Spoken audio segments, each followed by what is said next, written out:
তোমরা যারা কল্যাণ ইউনিভার্সিটির আন্ডারে বিভিন্ন কলেজগুলোতে 6 সেমিস্টারে পড়ছো এবং তোমাদের সংস্কৃতর এসইসি বিষয়টি রয়েছে, তো আজকে তোমাদের সংস্কৃত এসইসির কোন কোন বড় প্রশ্নগুলো পড়বে সেটা তোমাদের জানাবো। তো তোমরা ভিডিওটা শেষ পর্যন্ত দেখতে থাকো। প্রথম প্রশ্ন তোমরা যেটা পড়বে সেটা হচ্ছে নাট্যশাস্ত্রের রস কি, এর প্রকারভেদগুলি আলোচনা করো। 2 নম্বর প্রশ্ন, বৈদিক যুগের নাট্যকলার সংক্ষিপ্ত বিবরণ দাও।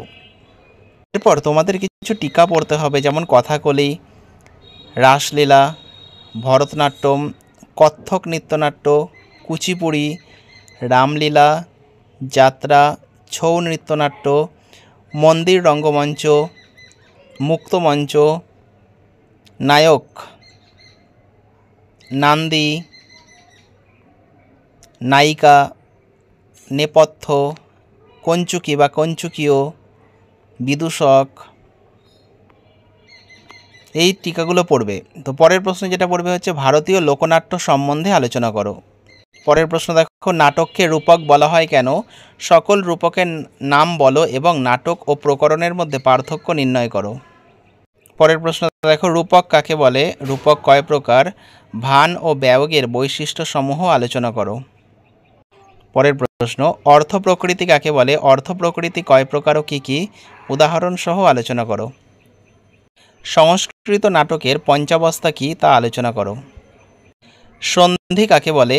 সন্ধি কয় প্রকার ও কী কী তা আলোচনা করো। নাটকে অর্থক্ষেপক বলতে কী বোঝো? অর্থক্ষেপকের প্রকারভেদগুলি আলোচনা করো।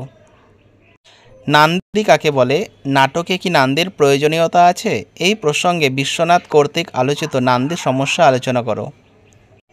প্রস্তাবনা কাকে বলে? বিভিন্ন প্রকার প্রস্তাবনা সম্বন্ধে আলোচনা করো। নাট্যশাস্ত্রের প্রয়োজন কি সংক্ষেপে আলোচনা করো। নাট্যশাস্ত্রের রস সম্পর্কে সংক্ষেপে লেখো। ভাব ও রসের মধ্যে পার্থক্য সংক্ষেপে আলোচনা করো। নাটকের লক্ষণ ও বৈশিষ্ট্যগুলি সংক্ষেপে লেখো। নাট্যশাস্ত্র অনুসারে নাটকের নায়ক সম্পর্কে সংক্ষেপে আলোচনা করো। নাট্য সাহিত্যের উৎপত্তির ইতিহাস আলোচনা করো। প্রস্তাবনা কাকে বলে? বিভিন্ন প্রকার প্রস্তাবনা সম্বন্ধে আলোচনা করো। তোমাদের যে প্রশ্নগুলো বলা হলো সেই প্রশ্নগুলো তোমরা পড়ো, এবং আরও প্রশ্ন যদি তোমাদের মনে হয় যে কোনোটা ইম্পর্টেন্ট, তো তোমরা সেগুলোও একবার দেখে নিও। আর যারা মনে করছো 6 সেমিস্টারের বিভিন্ন বিষয়ের জেনারেল কোর্সের সাজেশন কপি সংগ্রহ করবে অথবা অনার্সের ডিএসসি পেপারে সাজেশন সংগ্রহ করবে, তো সেক্ষেত্রে তোমরা স্ক্রিনে দেওয়া নম্বরে যোগাযোগ করতে পারো।